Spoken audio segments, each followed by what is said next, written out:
नमस्कार दोस्तों, आप सभी का स्वागत है हमारे YouTube channel BCS basic physics में। और आज के इस वीडियो में हम कक्षा 12 का एक टॉपिक लेकर चल रहे हैं, यंग का द्विरेखा छिद्र प्रयोग। दोस्तों, इस वीडियो में हम यंग के द्विरेखा छिद्र प्रयोग के बारे में संपूर्ण जानकारी लेंगे।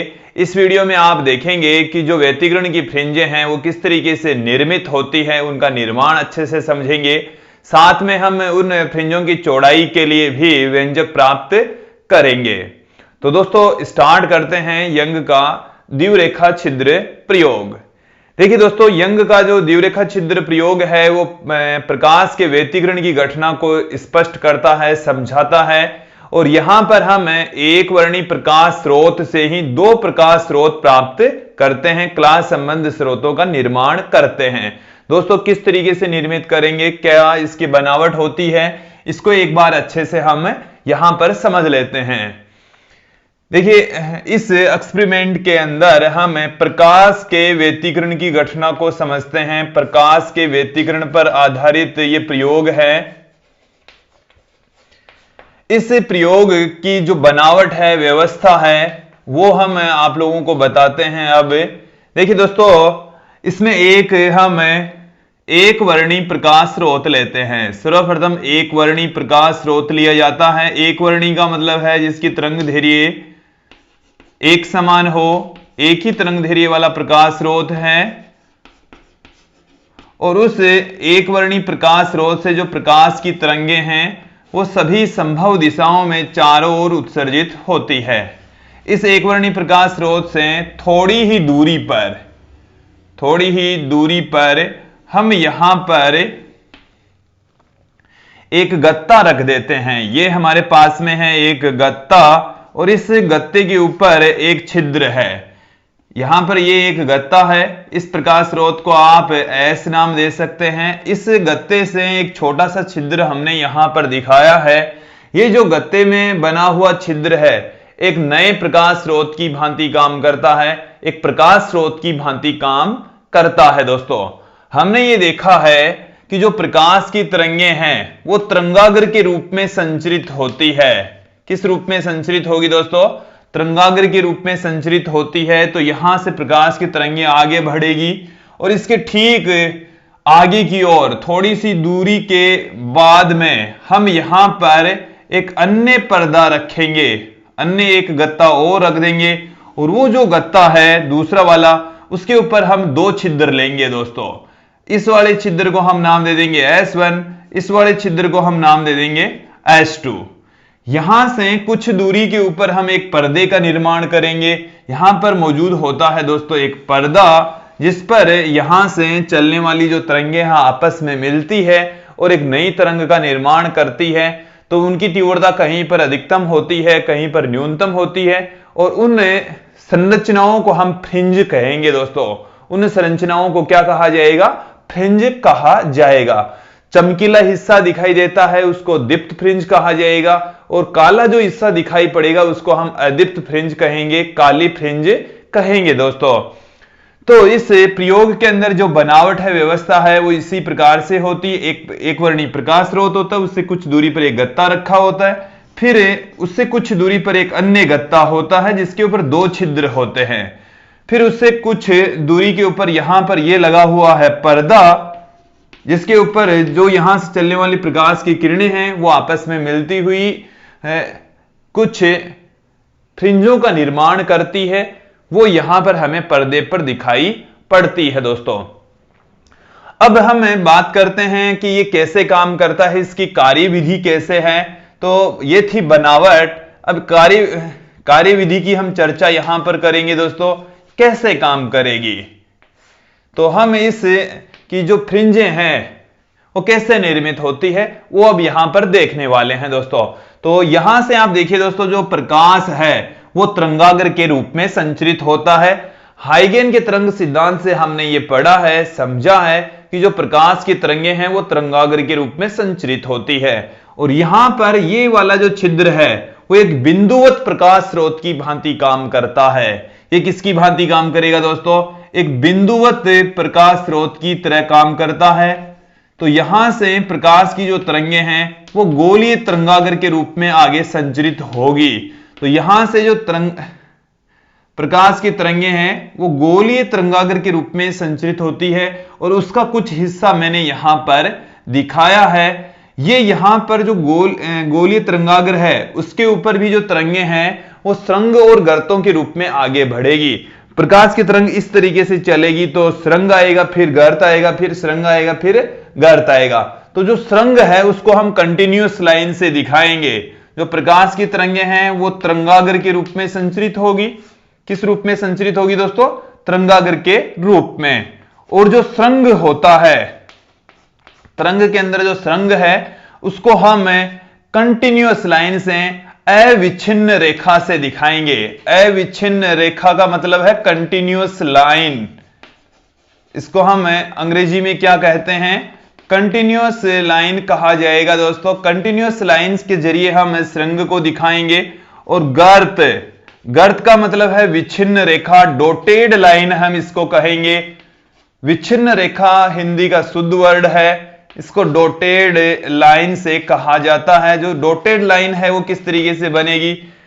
ये यहां पर हमारे पास में एक सुरंग का निर्माण होता है इस तरंगाग्र पर, फिर यहां पर गर्तों का निर्माण होगा। ये गर्त का निर्माण हो रहा है, फिर सुरंग का निर्माण होता है, फिर गर्त का निर्माण होता है। तो गर्त को हम दिखा रहे हैं डॉटेड लाइन से और सुरंग को हम दिखा रहे हैं कंटिन्यूअस लाइन से। तो यहां पर ये आप लोगों को समझ में आ रहा होगा, अच्छे से समझ में दिमाग में बैठ रहा होगा। देखिए दोस्तों, फिर ये जो सुरंग और गर्त के रूप में तरंगें आगे संचरित होती है, आगे बढ़ती है, वो इस पर्दे से जाकर टकराएगी, इस गत्ते से जाकर टकराएगी। तो यहां पर ये जो गत्ता है इसके ऊपर दो छिद्र है और दोनों ही बारीक छिद्र हैं, दोनों बिल्कुल पास पास में हैं। समझने के लिए हमने इनको दूर दिखाया है और वैसे इन दोनों के बीच की जो डिस्टेंस है वो काफी कम है, बहुत कम है। ये तरंगाग्र आगे बढ़ता हुआ इससे भी टकराएगा और इससे भी टकराएगा। जब इन दोनों से टकराता है तो ये जो दोनों S1 और S2 है वो नए प्रकाश स्रोतों की भांति काम करते हैं। किसकी भांति काम करेंगे? S1 व S2 नए प्रकाश स्रोत की भांति काम करेंगे दोस्तों, नए प्रकाश स्रोत की तरह व्यवहार करेंगे। और इससे भी जो प्रकाश की तरंगें हैं वो तरंगाग्र के रूप में संचरित होती है। ये ऐसे है, सुरंग, गर्त, सुरंग, फिर गर्त, फिर सुरंग, फिर गर्त, फिर सुरंग, इस तरीके से आगे बढ़ती है तरंगें ऐसे। यहां पर भी जो तरंगाग्र है वो सुरंग और गर्तों के रूप में आगे बढ़ेगा, उसको भी हम इसी तरीके से ही दिखाएंगे। इस प्रकाश स्रोत के लिए देखिए दोस्तों, इस तरीके से हम दिखा सकते हैं। ये पहले हमने ये सुरंग दिखाया और ये है गर्त, फिर हम दिखा रहे हैं ये सुरंग, ये क्या है दोस्तों? सुरंग। फिर ये निर्मित कर रहे हैं हम गर्त, ये क्या बन गया है? गर्त। फिर क्या बना है? सुरंग। ये फिर से क्या बना है दोस्तों? सुरंग का निर्माण हो रहा है। ठीक उसी प्रकार से यहां पर भी देखिए ये निर्मित हो रहा है। यहां पर सर्वप्रथम हम दिखा रहे हैं ये सुरंग का निर्माण हो रहा है। फिर यहां पर ये हमने दिखाई है डॉटेड लाइन जो कि गर्त को बता रही है। फिर ये यहां पर सुरंग का निर्माण हो रहा है। फिर यहां पर फिर से बनेगी डॉटेड लाइन। अविच्छिन्न रेखा और विच्छिन्न रेखाओं का जो समूह है वो सुरंग और गर्तों को प्रदर्शित कर रहा है। इस तरीके से सुरंग और गर्तों का निर्माण होता है दोस्तों, और तरंगाग्र ये आगे बढ़ते चले जाएंगे। अब यहां पर आप देखेंगे दोस्तों कि जो सुरंग आपस में मिलते हैं, सुरंग आपस में मिलते हैं, इसका मतलब है कि वो एक समान कला में मिल रहे हैं। या गर्त जब आपस में मिलते हैं इसका मतलब भी वो एक समान कला में मिलते हैं। तो जब सुरंग आपस में मिलते हैं या गर्त आपस में मिलते हैं तो वहां पर संपोषी व्यतिकरण होता है, और संपोषी व्यतिकरण के अंदर जो तीव्रता है वो अधिकतम होती है। और जब प्रकाश की तीव्रता अधिकतम होगी तो दोस्तों वहां पर चमकीला धब्बा बनेगा, जिसे हम दीप्त फ्रिंज या चमकीली फ्रिंज कहेंगे। तो यहां पर आप देखिए दोस्तों, यदि इसको गौर करके आप देखेंगे तो आप पाएंगे कि यहां पर कुछ हिस्सा, ये यहां पर सुरंग और ये गर्त मिल रहा है, यहां पर सुरंग और सुरंग मिल रहा है, और यहां पर गर्त और गर्त आपस में मिल रहे हैं। तो कुछ हिस्सों में आप देखेंगे कि सुरंग और सुरंग आपस में मिल रहे हैं, कुछ हिस्सों में आप देखेंगे कि सुरंग और गर्त आपस में मिल रहे हैं। तो देखिए दोस्तों, पर्दे पर क्या दिखाई पड़ेगा, पर्दे की ओर चलते हैं हम।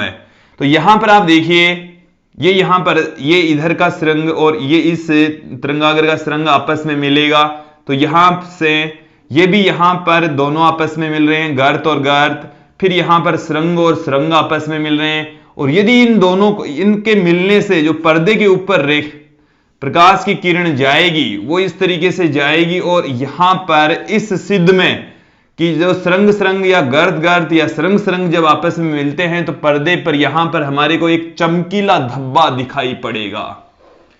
इस सिद्ध में क्या बनेगा दोस्तों, यहां पर हमारे को प्राप्त होगी चमकीली फ्रिंज, जिसे दीप्त फ्रिंज भी हम कहते हैं। जिसे क्या कहा जाता है दोस्तों, दीप्त फ्रिंज। फिर अब देखिए दोस्तों क्या है कि यहां पर इसका ये गर्त है और इसका आकर मिल रहा है सुरंग, तो इसको हम इस तरीके से दिखा रहे हैं डॉट से। फिर यहां पर भी इसका गर्त और इसका ये सुरंग इस तरीके से डॉट से दिखा सकते हैं। इस तरीके से डॉट और ये सुरंग, इसको इस तरीके के डॉट से हम दिखा सकते हैं। यदि हम इनको आपस में मिला दें, इस तरीके से यदि आपस में मिलाएं, तो यहां पर कि एक सुरंग और एक गर्त मिल रहा है, एक सुरंग और एक गर्त मिल रहा है, इस लाइन के ऊपर एक सुरंग और गर्त ही मिलना है। तो यहां पर ये जब प्रकाश की किरण जाएगी तो इस बिंदु पर हमारे को काली फ्रिंज मिलेगी, जिसको हम अदीप्त फ्रिंज भी कहते हैं। जिसे क्या कहा जाता है, अदीप्त फ्रिंज। ठीक उसी प्रकार से ही आप ऊपर देखेंगे कि इस जगह पर एक डॉट मतलब गर्त और इसका सुरंग आपस में मिल रहा है, इसका सुरंग और इसका गर्त आपस में मिल रहा है, इसका गर्त और इसका सुरंग आपस में मिल रहा है। और इस लाइन को यदि हम इस तरीके से मिला दे तो हमारे को यहां पर पर्दे पर इस जगह पर मिलेगी हमारे को काली फ्रिंज, क्योंकि सुरंग और गर्तों के आपस में मिलने से काली फ्रिंज का निर्माण होता है। फिर आप देखेंगे कि इस बिंदु पर ये डॉटेड वाली लाइन आ रही है, इधर से भी डॉटेड आ रही है। तो डॉटेड डॉटेड जब आपस में मिलती है या सुरंग सुरंग जब आपस में मिलते हैं कंटिन्यूअस लाइन, तो यहां पर भी पर्दे पर आपको इस जगह पर पर्दे पर आपको चमकीली फ्रिंज का निर्माण होगा, चमकीली फ्रिंज बनेगी दोस्तों। उसी प्रकार से ये गर्त गर्त आपस में मिलने से, गर्त गर्त को हम इस तरीके से दिखा रहे हैं, सुरंग सुरंग को इस तरीके से दिखा रहे हैं, और जब ये आपस में मिलेंगे यहां पर पर्दे पर, तो इस पर्दे के ऊपर चमकीली फ्रिंज का निर्माण होता है, चमकीला धब्बा आप लोगों को दिखाई पड़ेगा। तो देखिए दोस्तों, मैं चमकीले धब्बे को इस तरीके से दिखा दूं, थोड़ा सा इनमें डिफरेंस हम क्रिएट कर दें, तो इस तरीके से ये हमें धब्बे दिखाई पड़ेंगे। जो चमकीला धब्बा है उस चमकीले धब्बे को हम इस तरीके से दिखा दें, ये हमारे पास में जैसे चमकीला धब्बा यहां पर प्राप्त होता है, ये काला धब्बा है, फिर चमकीला धब्बा मिलेगा, फिर यहां पर काला धब्बा मिलेगा, फिर चमकीला धब्बा यहां पर दिखाई पड़ेगा दोस्तों। तो ये अल्टरनेटिवली कंटिन्यूअसली मिलेंगे, चमकीला धब्बा काला धब्बा फिर चमकीला धब्बा काला धब्बा, इस तरीके से कंटिन्यूअसली आप लोगों को मिलते चले जाएंगे, चमकीला काला इस तरीके से ही मिलेंगे दोस्तों। तो ये हमारे पास में पर्दे पर मिलने वाली फ्रिंजें हैं जो हमें क्रम के अकॉर्डिंग चमकीली काली दिखाई पड़ती है। ये वाली काली फिर तो चमकीली आएगी, फिर यहां पर काली फ्रिंज प्राप्त होगी, फिर चमकीली फ्रिंज प्राप्त होगी। ये एक छोड़कर एक काली और चमकीली फ्रिंजे बनती है, ये काली फ्रिंज बन रही है, फिर यहां पर ये चमकीली फ्रिंज का निर्माण होता है दोस्तों। यहां पर हम देखते हैं तो पाएंगे कि सभी फ्रिंजों की जो चौड़ाई है वो एक समान होती है, इसकी चौड़ाई इन सभी फ्रिंजों की चौड़ाई है वो एक समान होती है। पहली फ्रिंज लो चाहे अंतिम फ्रिंज लो, सभी फ्रिंजों की जो तीव्रता है वो भी समान होती है, चौड़ाई भी समान होती है दोस्तों। तो पर्दे पर हमें काले और चमकीले धब्बे प्राप्त होते हैं। चमकीले धब्बे ये बता रहे हैं कि जो प्रकाश की तरंगें हैं वो एक समान कला में मिलती है, संपोषी व्यतिकरण होता है। और काली फ्रिंजें जहां पर छायानुमा स्थिति होगी, काला हिस्सा होगा, वो हमें ये बताता है कि जो प्रकाश की तरंगें हैं वो विपरीत कला में अध्यारोपित होती है, अर्थात विनाशी व्यतिकरण यहां पर होता है।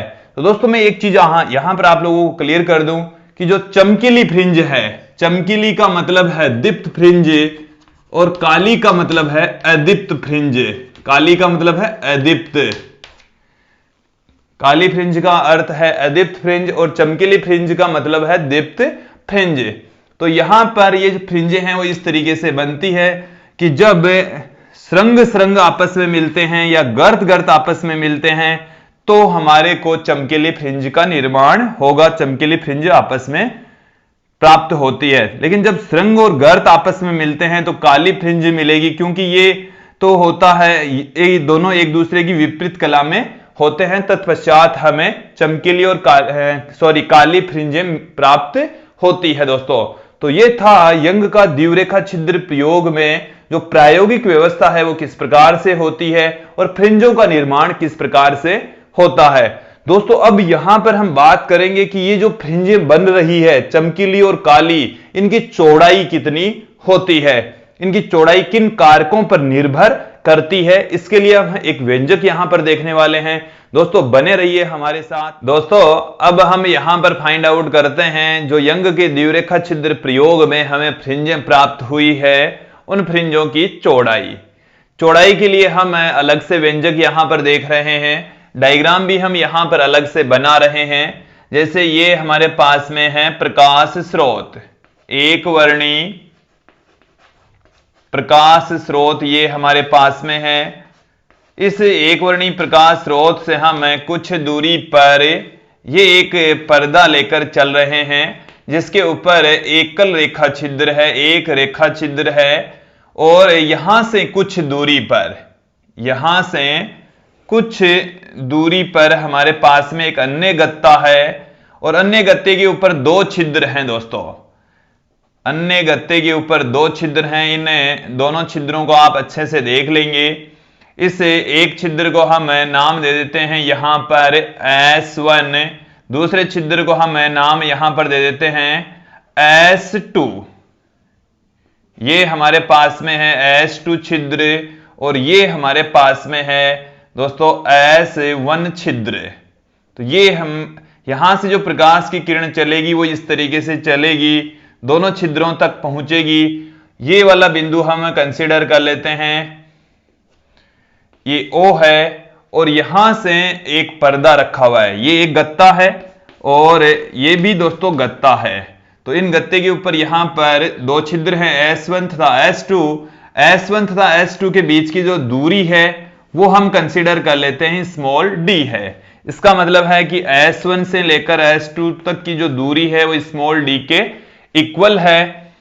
इस पर्दे, इस गत्ते से कैपिटल D दूरी पर, कैपिटल D दूरी पर ये हमारे पास में यहां पर एक पर्दा रखा हुआ है।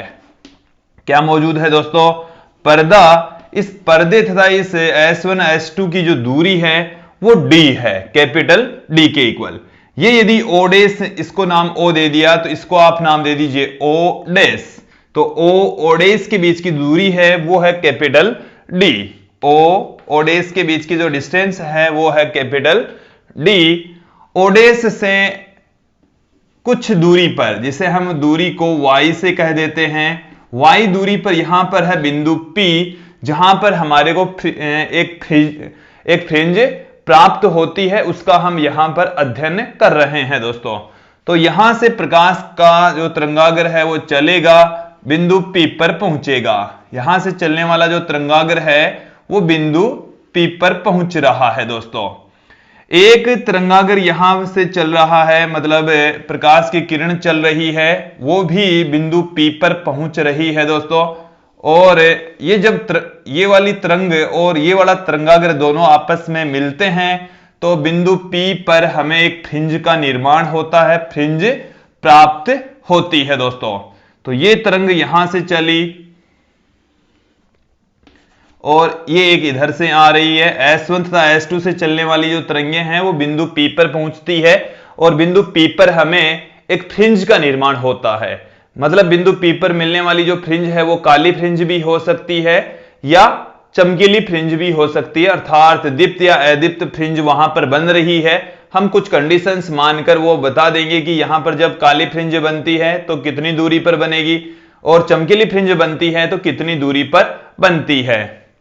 इस डायग्राम को आप अच्छे से देख लेंगे दोस्तों। जब यहां से चलने वाली प्रकाश की तरंग है उसको इतनी दूरी तय करनी पड़ती है, यहां से चलने वाली प्रकाश किरण को इतनी दूरी तय करनी पड़ती है।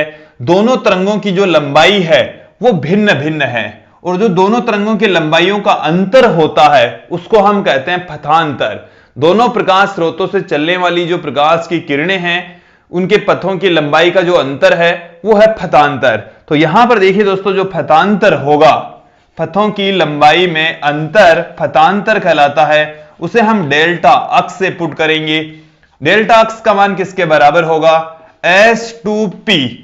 यहां से लेकर यहां तक की दूरी में से S1P घटा दीजिए, यह है S1P, तो S2P में से S1P घटा देंगे तो दोनों के पथों की लंबाई का अंतर आ जाएगा।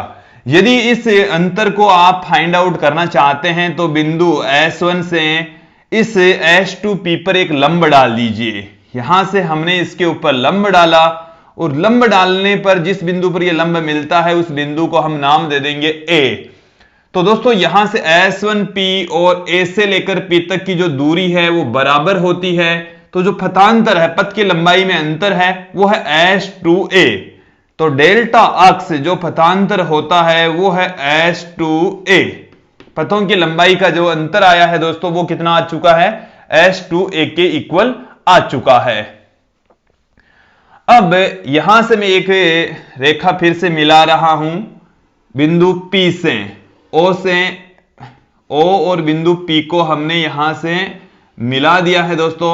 और ये कंसीडर कर लेते हैं कि ये वाला जो एंगल है वो थीटा है। ये एंगल कितना है दोस्तों? थीटा।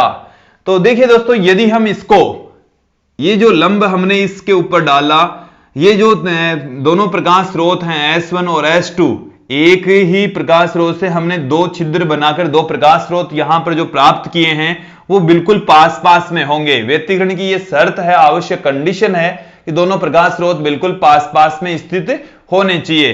तो ये दोनों बिल्कुल पास पास में हैं। तो ये वाली इस रेखा, यहां से जब इसके ऊपर हमने लंब डाला तो ये कोण 90 डिग्री, तो हम इस कोण को भी 90 डिग्री मान सकते हैं। हालांकि ये हो नहीं सकता बट इसको हम मान लेते हैं कि ये कोण भी कितना है? 90 डिग्री। ये कोण यदि थीटा, और दोस्तों ये कोण थीटा, तो यहां से यहां तक का कोण 90 माइनस थीटा हो जाएगा। एक बार देख लीजिए, यहां से लेकर यहां तक का कोण थीटा, इसका मतलब ये थीटा, तो ये कोण 90 माइनस थीटा, ये 90 है, ये 90 माइनस थीटा होगा, तो ये कोण कितना हो जाएगा? थीटा हो जाएगा। एक बार इस डायग्राम को देख लीजिए, ये कोण यदि थीटा है तो हम इसको लगभग थीटा के इक्वल मान सकते हैं दोस्तों। तो यहां पर हमारे पास में डायग्राम कंप्लीट हो चुका है। डायग्राम इतना ही बनना है और इसी डायग्राम की सहायता से हम जो ओडे से फ्रिंज का निर्माण होता है y दूरी पर, इस y की वैल्यू फाइंड आउट कर लेंगे दोस्तों। कैसे? चित्र में आप देखिए, यहां से हम दो ट्राइंगल लेंगे, तो O, ओडेस P। इस ट्राइंगल के अंदर हमें लंब का पता है, आधार का पता है, इसमें हम tan थीटा लगा देते हैं। तो चित्र में त्रिभुज कौन सा हमें यूज में लेना है? O, ओडेस P से, O, ओडेस P से क्या है? tan थीटा की वैल्यू हम फाइंड आउट करेंगे। tan थीटा बराबर होता है दोस्तों लंब बट्टे में आधार, और लंब यहां पर कितना है दोस्तों? लंब यहां पर है ओडेस P, ओडेस P, और आधार कितना है? O, ओडेस। ओडेस की वैल्यू कितनी है? तो tan थीटा बराबर हमारे पास में निकल कर आ गया, ओडेस P हमारे पास में है y और O, ओडेस है हमारे पास में कैपिटल D। अब यहां पर दोस्तों हम यहां देख रहे हैं कि जो थीटा है वो काफी छोटा हो, तब tan थीटा को थीटा पुट कर सकते हैं। tan थीटा को क्या लिखा जा सकता है दोस्तों? थीटा लिखा जा सकता है। तो यहां पर हमारे पास में क्या आ गया? यदि थीटा अति अल्प है, थीटा अति अल्प है तो टेन थीटा को आप नियरली इक्वल टू थीटा लिख सकते हैं। हमारे पास में आ गया थीटा बराबर y अपॉन में डी। इसे मैं देता हूं इक्वेशन नंबर 1, समीकरण 1। अब हम फिर से इस डायग्राम की ओर लौटते हैं। S1 S2a इस ट्रायंगल पर ध्यान देते हैं। इसमें हमारे को S2a पथांतर पता है। S1 तथा S2 के बीच की जो डिस्टेंस है दोस्तों वो हमने d कंसीडर की है। तो ये डिस्टेंस हमें पता है। तो चित्र में त्रिभुज S1 S2a से हमारे पास में साइन थीटा क्या निकलेगा? साइन थीटा बराबर होता है दोस्तों लंब बट्टे में कर्ण। इस डायग्राम में आप देखेंगे लंब हमारे पास में है S2a और जो कर्ण है दोस्तों वो यहां से लेकर यहां तक की डिस्टेंस होती है जो कि है S1 S2। तो यहां से देखिए दोस्तों साइन थीटा बराबर आपके पास में आ गया है S2a यहां से हमने लिखा इसको डेल्टा अक्ष से। तो डेल्टा अक्ष बट्टे में S1 S2 ये है स्मॉल d। तो ये स्मॉल d आ गया आपके पास में। इसे हम देते हैं इक्वेशन नंबर 2। इस इक्वेशन नंबर 2 देने से पहले यदि थीटा बहुत छोटा होता है तो साइन थीटा को भी यहां पर हम लगभग थीटा पुट कर सकते हैं दोस्तों, कि जब थीटा बहुत छोटा होता है तो साइन थीटा को थीटा, टेन थीटा को थीटा और कोस थीटा को लगभग एक के इक्वल हम पुट कर सकते हैं। भौतिकी में इनको पुट किया जा सकता है। तो ये भी हमारे पास में थीटा बराबर कितना निकल कर आ रहा है? डेल्टा अक्स अपॉन में स्मॉल डी। इसे आप दीजिए इक्वेशन नंबर 2। समीकरण 1 और 2 दोनों ही थीटा के इक्वल है। तो हम समीकरण 1 और 2 को बराबर पुट कर देते हैं। समीकरण 1 बराबर 2 से, तो 1 बराबर 2 से हमारे पास में क्या आएगा? y अपॉन में d बराबर डेल्टा अक्स अपॉन में स्मॉल d। और इसे दोस्तों हम क्या लिख सकते हैं? y is equal to delta x into capital D upon small d।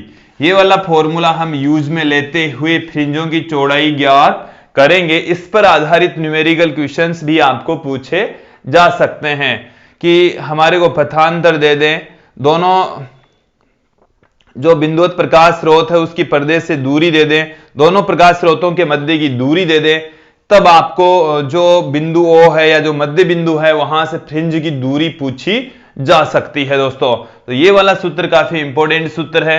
अब हम आगे यहां पर इसकी फ्रिंज चौड़ाई ज्ञात करेंगे। यहां पर इस पर्दे के ऊपर दोस्तों इस तरीके से पट्टीनुमा संरचनाओं में चमकीली और काली फ्रिंजें प्राप्त होती है। तो इसकी जो चौड़ाई है कि यहां से लेकर यहां तक ये कितनी चौड़ी है, इसकी चौड़ाई को ही हम कहते हैं फ्रिंज चौड़ाई। क्या कहा जाता है दोस्तों? फ्रिंज चौड़ाई। तो ये फ्रिंज चौड़ाई अब हम यहां पर ज्ञात करते हैं। यहां से देखो ये जो पट्टी आपको दिख रही है, इस पट्टी की यहां से लेकर यहां तक की जो चौड़ाई है इसको फ्रिंज चौड़ाई। ये काली फ्रिंज बन रही, तो काली फ्रिंज की चौड़ाई कितनी होगी, चमकीली फ्रिंज की चौड़ाई कितनी होगी, अब वो हम यहां पर देखेंगे। इस सूत्र को प्रयोग में लेते हुए यहां पर हम देखने वाले हैं दोस्तों।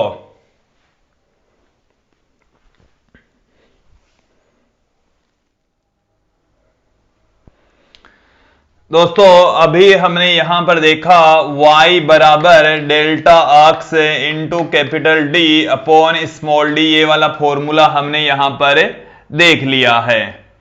अब हम सर्वप्रथम ज्ञात करते हैं चमकीली फ्रिंजों की फ्रिंज चौड़ाई, मतलब दीप्त। चमकीली का मतलब कौन सी फ्रिंजें हैं दोस्तों? दीप्त फ्रिंजों की। तो चमकीली फ्रिंजों की फ्रिंज चौड़ाई। तो देखिए दोस्तों हमारे पास में चमकीली फ्रिंजों के लिए हम जानते हैं चमकीली फ्रिंजें संपोषी व्यतिकरण से प्राप्त होती है।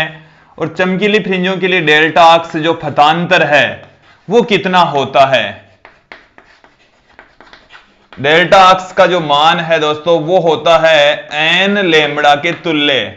इसको मैं देता हूं इक्वेशन नंबर 3, इसे हम देते हैं इक्वेशन नंबर 4। तो ये चमकीली फ्रिंजों के लिए जब संपोषी व्यतिकरण होता है तो चमकीली फ्रिंजें प्राप्त होती है। और संपोषी व्यतिकरण के अंदर जो पथांतर होता है दोस्तों वो होता है n लैम्ब्डा। लैम्ब्डा के पूर्ण गुणज के रूप में पथांतर होता है। तो डेल्टा अक्स की वैल्यू उठाकर जब यहां पर हम पुट कर देंगे तो हमारे पास में आ जाएगी एनवी फ्रिंज की बिंदु ओडेस से दूरी, मध्य बिंदु से एनवी फ्रिंज की दूरी, मध्य बिंदु से हमारे पास में क्या निकलेगा, मध्य बिंदु से एनवी फ्रिंज की दूरी, एनवी फ्रिंज की दूरी। तो मध्य बिंदु से एनवी फ्रिंज की दूरी क्या आ जाएगी, एनवी फ्रिंज की दूरी को वाई एन से मैं पुट कर रहा हूं, डेल्टा एक्स बराबर हम पुट कर देंगे एन लेमडा, ये हमारे पास में आ चुका है दोस्तों। इसको मैं देता हूं इक्वेशन नंबर 5। ये है मध्य बिंदु से एनवी फ्रिंज की दूरी। अब हम ज्ञात करते हैं मध्य बिंदु से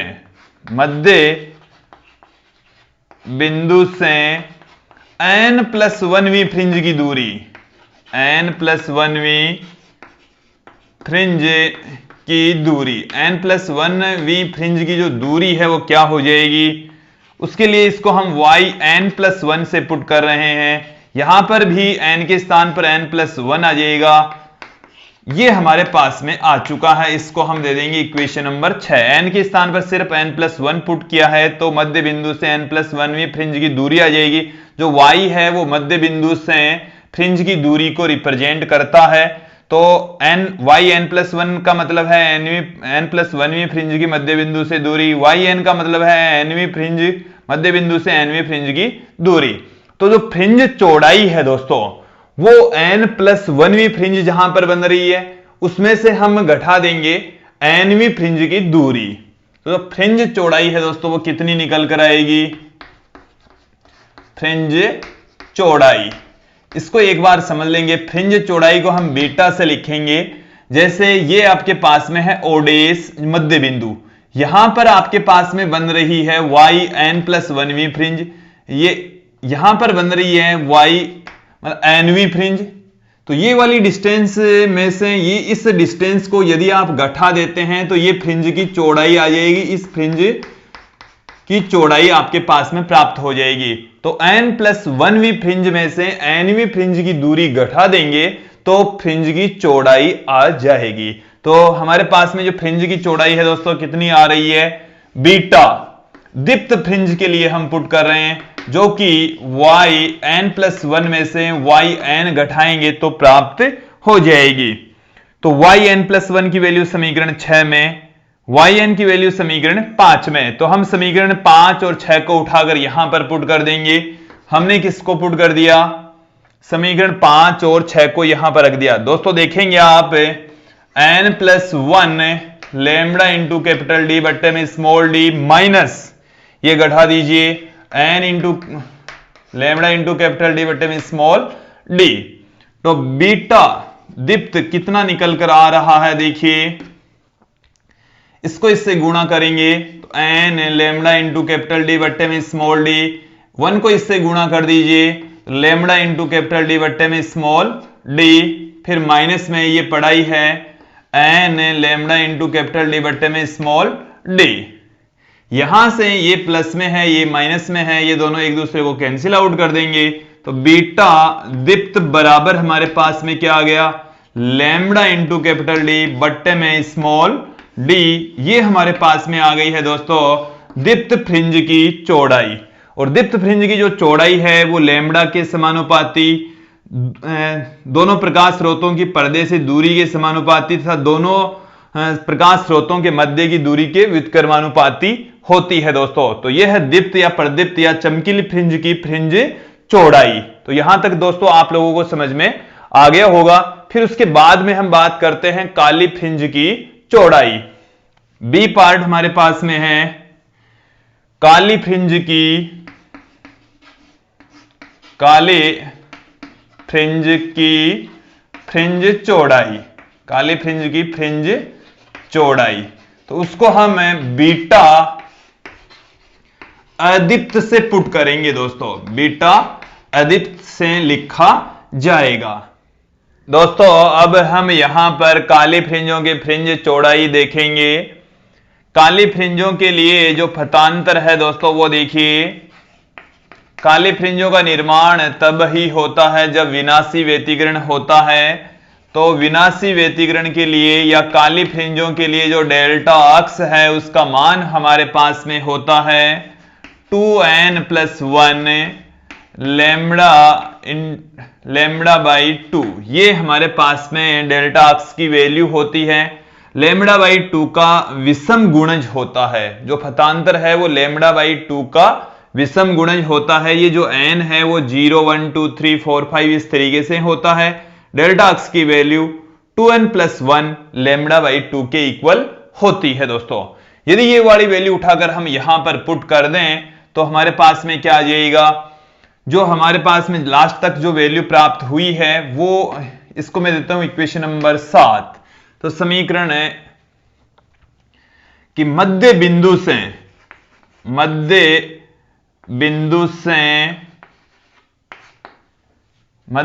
से एनवी काली फ्रिंज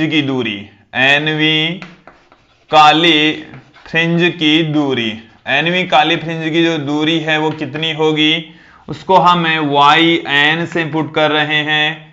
डेल्टा अक्स का मान हमारे पास में है 2n+1 लैम्बडा, ये कैपिटल डी पढ़ाई है, ये स्मॉल डी पढ़ाई है, वहां पर 2 है ही। इसको मैं देता हूं इक्वेशन नंबर 8। इसी प्रकार से आप देखेंगे मध्य बिंदु से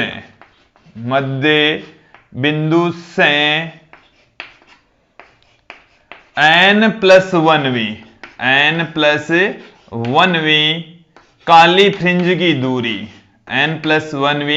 फ्रिंज की दूरी, तो वो कितनी होगी देखिए दोस्तों, उसको हम yn+1 से पुट करते हैं। n के स्थान पर n+1 आ जाएगा दोस्तों, n के स्थान पर क्या आ जाएगा, n+1। ये हमारे पास में आ चुका, इसको हम दे देंगे इक्वेशन नंबर 9। n के स्थान पर क्या आ गया, n+1। यहां पर भी n के स्थान पर क्या आ गया, n+1 आ गया। इक्वेशन नंबर 8 और 9 हमारे पास में आ चुकी है। अब दोस्तों मैं आपको फिर से यहां पर समझा रहा हूं, ये है हमारे पास में मध्य बिंदु और यहां से कोई फ्रिंज का निर्माण होता है y दूरी पर। n+1वीं काली फ्रिंज yn+1 दूरी पर होगी और yn दूरी पर nवीं फ्रिंज बनेगी और yn+1वीं दूरी के ऊपर n+1वीं फ्रिंज बनेगी। तो इन दूरियों का जो अंतर होता है वो काली फ्रिंज को बताएगा। ये जो इन दोनों का अंतर है, दूरियों का जो डिफरेंस है, वो काली फ्रिंज की चौड़ाई को बताएगा, काली फ्रिंज की जो मोटाई है उसको बताएगा। तो काली फ्रिंज की चौड़ाई कितनी आ जाएगी, काली फ्रिंज की चौड़ाई हमारे पास में देखिए दोस्तों क्या निकल कर आ रही है, उसको हम बीटा अदीप्त से पुट कर रहे हैं। बीटा अदीप्त से लिखा जाएगा, बीटा अदीप्त किसके तुल्य होगी, बीटा अदीप्त बराबर होगी yn+1। n+1वीं फ्रिंज की जो मध्य बिंदु से दूरी है उसमें से nवीं फ्रिंज की दूरी को हम घटा देंगे, तो yn+1 माइनस में yn।